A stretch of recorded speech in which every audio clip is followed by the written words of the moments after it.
and my today's topic is arithmetic expression, operators and precedence. So what is arithmetic expression? We all have studied, हमने maths में 5th-6th class से पढ़ा है कि arithmetic expression क्या होता है, हमको सबको पता है.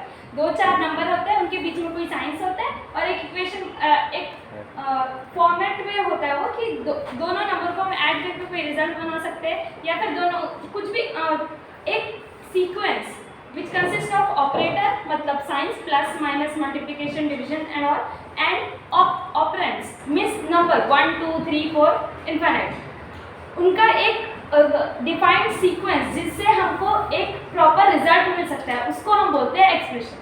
सो एक्सप्रेशन अब इसके आगे हमने 7th क्लास अपने 7th नहीं बोर्ड पर से 5th-6th क्लास से पढ़ा है कि बॉडमास रूल करके होता है. मैथ्स में जैसे बॉडमास रूल होता है वैसे ही यहाँ पे एक प्रेसिडेंसी ऑर्डर होता है. अब प्रेसिडेंसी का मतलब क्या? प्रेसिडेंसी का मतलब होता है प्रायोरिटी. प्रायोरिटी मतलब हम किसको सबसे पहला प्रेफरेंस दे रहे हैं कि हम जब अपना कोई भी इक्वेशन लिखे, हमने एक्सप्रेशन लिखे a + b - c = d, तो उस एक्सप्रेशन में a + b भी है, उसके बाद में c - b - c भी, तो हम पहले माइनस परफॉर्म करेंगे या फिर प्लस परफॉर्म करेंगे वो तो हमको पता रहना चाहिए. तो उस ऑर्डर को मतलब उसको एक परफेक्ट क्राइटेरिया देने के लिए हमारे पास दो क्राइटेरिया है.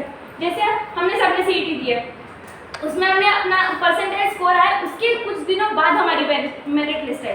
तो मेरिट लिस्ट में हमको क्या बताया गया था कि हमारा रैंक कितना है, उसमें हमको ये पता चलता है कि हमारा रैंक कितना है. तो उस रैंक के हिसाब से अब ऐसे भी कोई होंगे, यहाँ पे भी होंगे ऐसे लोग जिनके दो अभी हमारा जो रैंक डिसाइड होता है वो पहले परसेंटाइल के हिसाब से होता है. 99 100 वालों को फर्स्ट, उसके बाद में कम होते होते गए तो फिर बाकी सारे रैंक से. अब ऐसे भी कुछ लोग होंगे जिनके दोनों के पूरे परसेंटाइल से 90 मतलब फॉर एग्जाम्पल 90.123456 मतलब जितने 6 नंबर्स होते हैं उसके बाद में पूरे 6 डिजिट से. अब उनका क्या करेंगे? अब उन दोनों को सेम रैंक तो दे नहीं सकते, दे सकते क्या? तो उनको उनका रैंक डिसाइड करने के लिए फिर से हमारे पास एक क्राइटेरिया बनाते हैं कि जिसको मैथ्स में ज़्यादा है उसको पहला रैंक दें. ऐसा हमारा सीईटी का रूल है.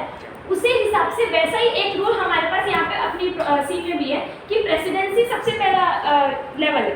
कि जो प्रेसिडेंसी हमारे पास एक चार्ट है, मैंने अभी ग्रुप पे फोटो भेजा है, वो सब देख लेंगे जब मैं सॉल्व करूँगी. तो प्रेसिडेंसी जो चार्ट है उसके हिसाब से जो पहले है पहले उसको परफॉर्म करें. लेकिन प्रेसिडेंसी चार्ट में भी ऐसे कुछ जो ऑपरेटर्स है, फॉर एग्जांपल डिवीजन, मल्टीप्लिकेशन और मॉड्यूलस, जिन तीनों की प्रेसिडेंसी सेम है. अब हम क्या करेंगे? तो उसके लिए एक नया वर्ड आता है एसोसिएटिव. तो एसोसिएटिविटी हमको ये बताती है कि वो जो फॉर एग्जांपल 3 ऑपरेटर्स है, multiply, divide and modulus,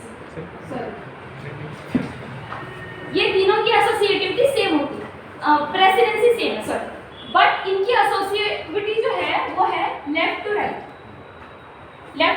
associativity. इसका मतलब कोई भी ऐसा इक्वेशन जिसके अंदर ये तीनों आ रहे हैं, मतलब डिवीजन, मल्टीप्लिकेशन, मॉड्यूलस तीनों आ रहे हैं, तो उस इक्वेशन को सॉल्व करते टाइम हम क्या करेंगे?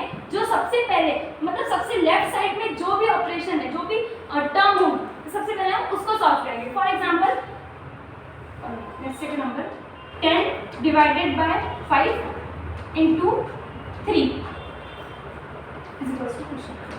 अब हमको इसको सॉल्व करना है. अब मैंने यहाँ पे लिखी लेफ्ट टू राइट का मतलब ये बिल्कुल भी नहीं है कि पहले मल्टीप्लाई होगा उसके बाद डिवाइड होगा उसके बाद मॉड्यूलस. ये बिल्कुल भी नहीं है. ये कंफ्यूजन होता है. ये कंफ्यूजन क्लियर कर लेना कि ये इसका ऐसा मतलब बिल्कुल भी नहीं. लेफ्ट टू राइट का मतलब है कि जो हमको इक्वेशन मिलेगा, चाहे उसमें पहला नंबर डिवीजन हो, मल्टीप्लाई हो या फिर मॉड्यूलस हो, सबसे पहले वो पहला जो लेफ्ट साइड में जो पहला है वो परफॉर्म हो. तो सबसे पहले हमको इसका 10 डिवाइडेड बाय 5 क्या मिलेगा 2, फिर उसके बाद में मल्टीप्लाई होगा 3 से एंड और आंसर विल बी 6. ऐसा बिल्कुल नहीं होगा कि मल्टीप्लाई इधर पहले है इसका मल्टीप्लाई. ये हो गया अरिथमेटिक ऑपरेशंस का पार्ट. तो हमारे पास बेसिकली जो ऑपरेटर्स है वो हम मेनली 8 टाइप्स के ऑपरेटर्स हैं, जिनको वो 8 टाइप्स के उनमें बहुत सारे वेराइटीज़ है.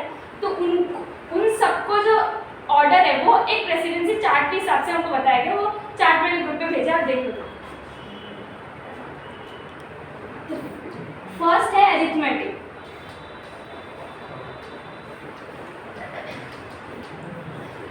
सेकेंड है assignment.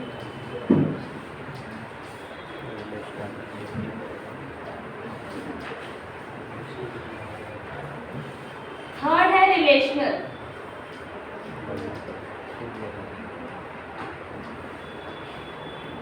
Fourth is logical. Logical तो हम सबको पता ही है, कहाँ हो सकता है लॉजिकल ऑपरेटर, कहाँ था हमको 12th में, फिजिक्स में भी था, मैथ्स में भी था, दोनों जगह। Sixth is increment and decrement.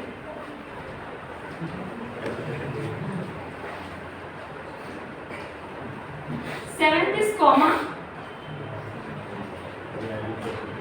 And eighth is condition.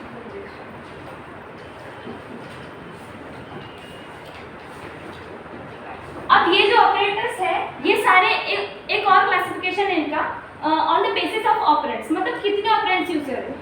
Unary मतलब जिसमें सिर्फ एक ही ऑपरेंड की जरूरत होती है, बाइनरी जिसमें 2 ऑपरेंड्स की जरूरत होती है, और टर्नरी जिसमें 3 ऑपरेंड्स की जरूरत है। तो हमारे पास कंडीशनल एक अकेला है जिसमें जो टर्नरी है, मतलब जिसमें 3 ऑपरेटर्स की जरूरत होती है। कंडीशनल में ये भी समझा देती हूँ, टर्नरी मतलब हम जब भी जो एक्सप्रेशन लिखेंगे उसका हमको 3 टर्म्स की जरूरत पड़ेगी। उसका जो सिंबल है वो क्वेश्चन मार्क और सेमीकोलन के से डिनोट होता है। फॉर एग्जांपल, और इसमें सबसे पहली कंडीशन ये है कि क्वेश्चन मार्क के पहले जो एक टर्म लिखेंगे वो कभी भी कंडीशन होनी चाहिए। For example 8 is greater than 20। अगर 8 20 से बड़ा है तब क्वेश्चन मार्क, मतलब ये इसका फॉर्मेट ये कि क्वेश्चन मार्क ही लिखते हैं। सेकंड हमारे पास एक स्टेटमेंट रहेगा कुछ, अगर 820 लेट्स से अगर 820 से बड़ा है तो 20 की वैल्यू 25 हो जाएगी, और अगर 820 से छोटा है तो 20 की वैल्यू 15 हो जाएगी। ये हमारा सिर्फ असम्पशन है।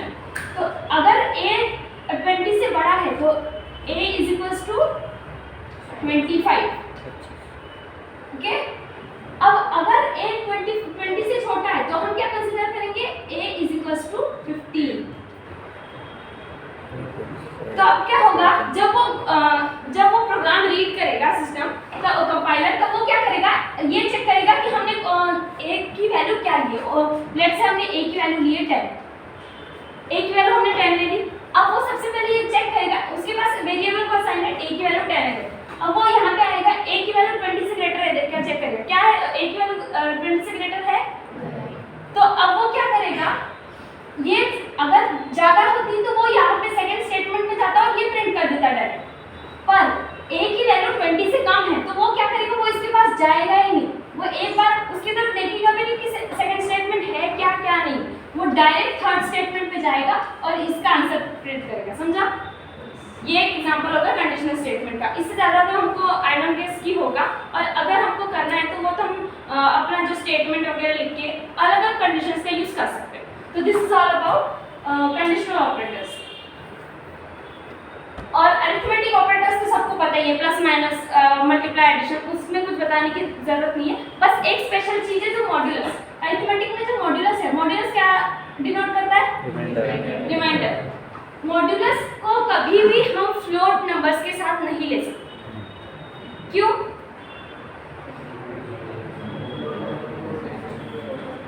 जोर से बोलो, मेरे को सुनाई है। मैं बता देती हूँ, पता है लेकिन बोलते नहीं जमता, होता है बहुत बार।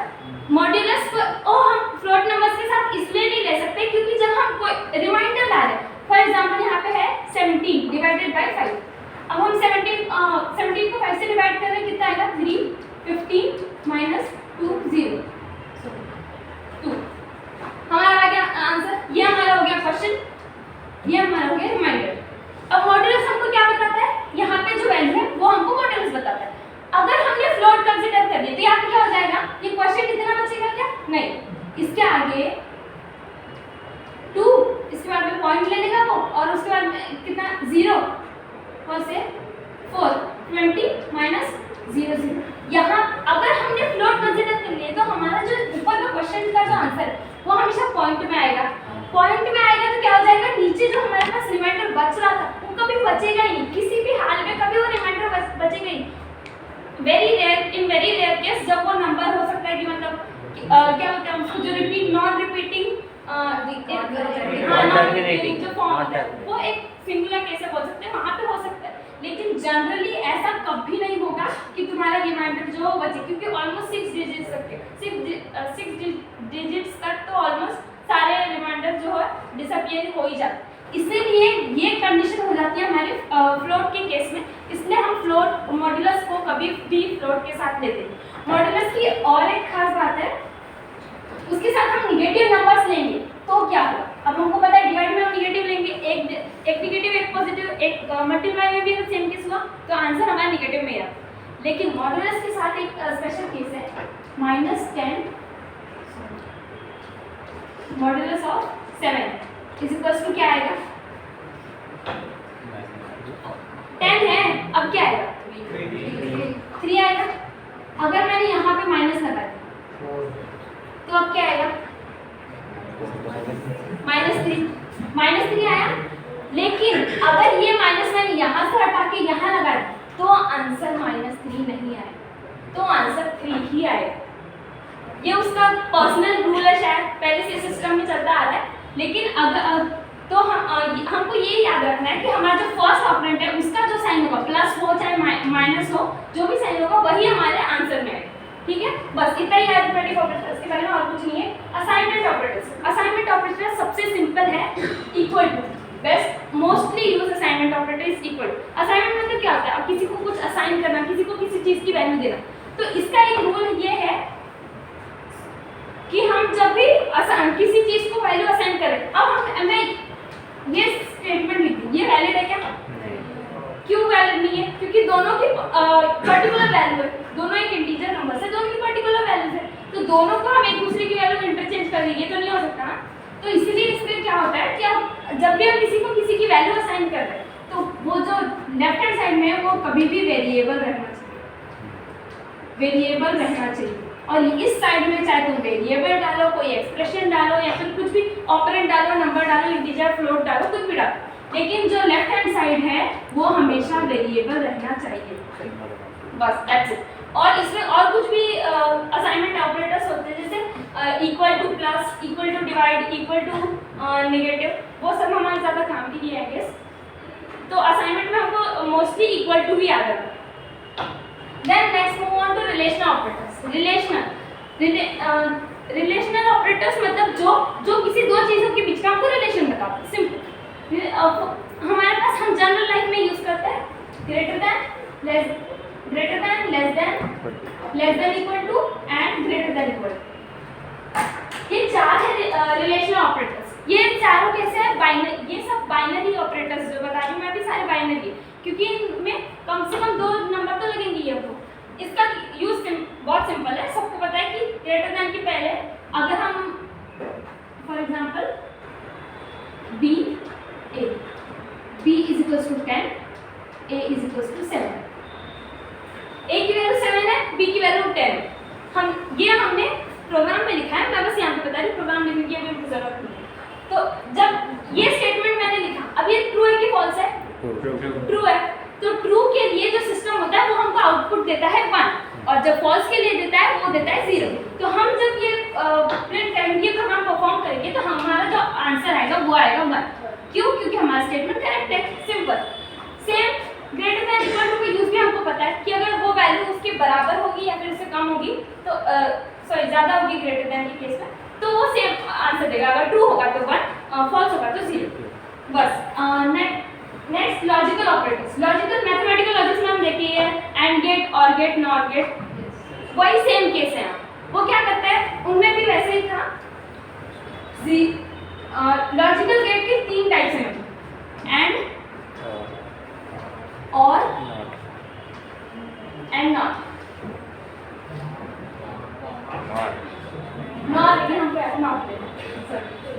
लॉजिकल गेट के 3 टाइप्स हैं। इसका सिंबल होता है एंड। एंड ही होता है, एम्परसैंड, और होता है single line, double line, double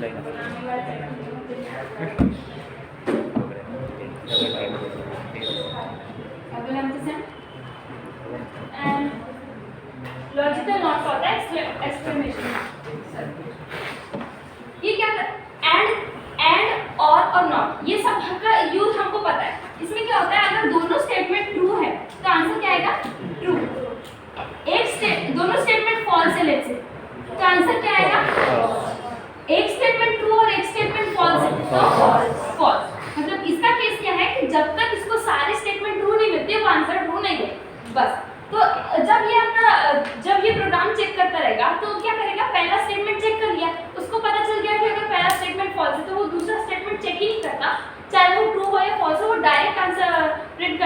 कि फॉल्स करें।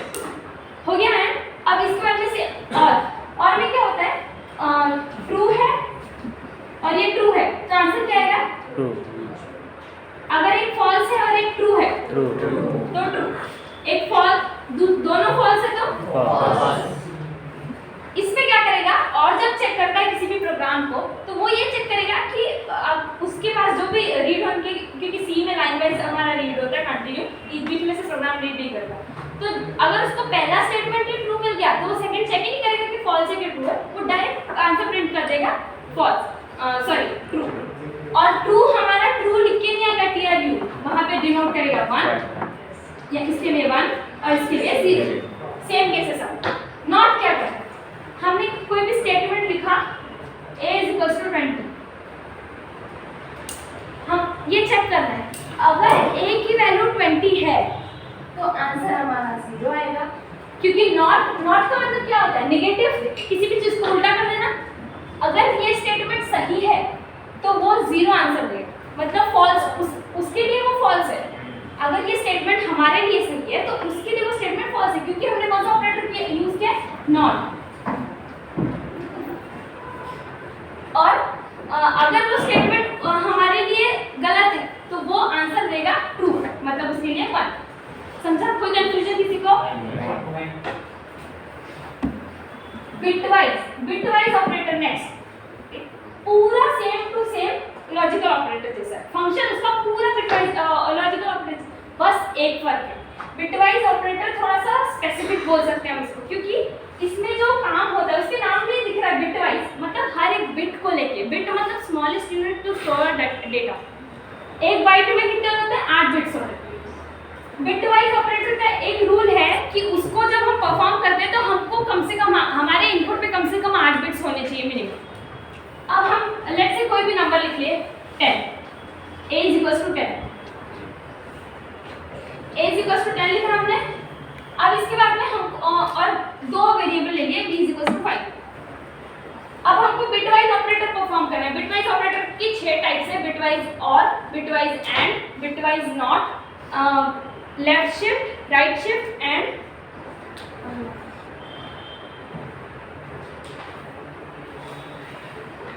बिटवाइज एंड, बिटवाइज और, बिटवाइज एक्सऑर। एक्सऑर कंडीशन में क्या होता है, याद है किसी को? ये भी हमको थर्ड पर बिटवाइज एक्सऑर में होता है कि जब दोनों सेम है, चाहे वो 0 हो या 1 हो, तो आंसर आएगा फॉल्स। अगर एक भी कंडीशन 1 है और एक ही कंडीशन 1 है, only one and only one condition is true, then only the answer will be true. तो जब 2 सेम है तो फॉल्स, 2 अलग अलग है तो ट्रू।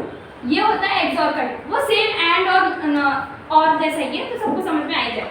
पर इसमें स्पेशल केस क्या है कि a is greater than b, अगर हम a एंड b हमने अगर परफॉर्म किया, इसका ये बिटवाइज एंड है। बिटवाइज एंड में सिंगल एम्परसेंड साइन होता है और लॉजिकल एंड में डबल एम्परसेंड साइन। अब क्या करेगा, वो a की वैल्यू लेगा 10, b की वैल्यू क्या लेगा 5, क्योंकि हमने इनपुट दिया। अब वो क्या करेगा, ये जो दोनों नंबर्स हैं इनको बाइनरी लेवल पे, बिट लेवल पे लिख देगा, मतलब इनकी जो स्टोर्ड वैल्यू है हमारे मेमोरी लोकेशन के अंदर वो निकालेगा।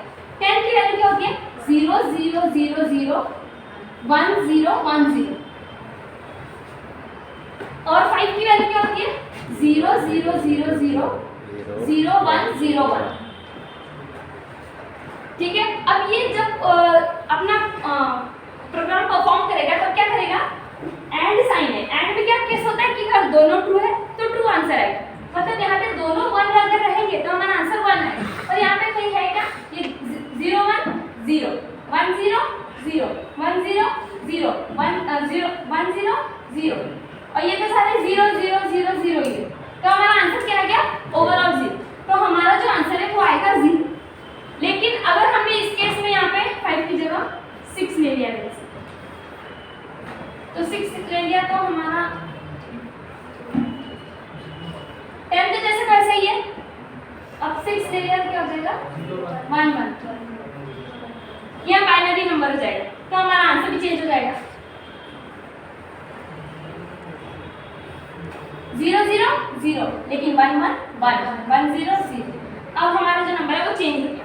तो ये जो नंबर है बाइनरी नंबर, फॉर्म को अलोकेट करता है हमारे डेसिमल नंबर सिस्टम में, वो नंबर तुम्हारा आंसर है। जैसे ये किसका नंबर है, ये 2 का नंबर, तो हमारा 10 और 6 जब हम ऑपरेट करेंगे तो हमारा फाइनल क्या आंसर क्या आएगा, 2। समझा? कोई डाउट? सेम केस है और का।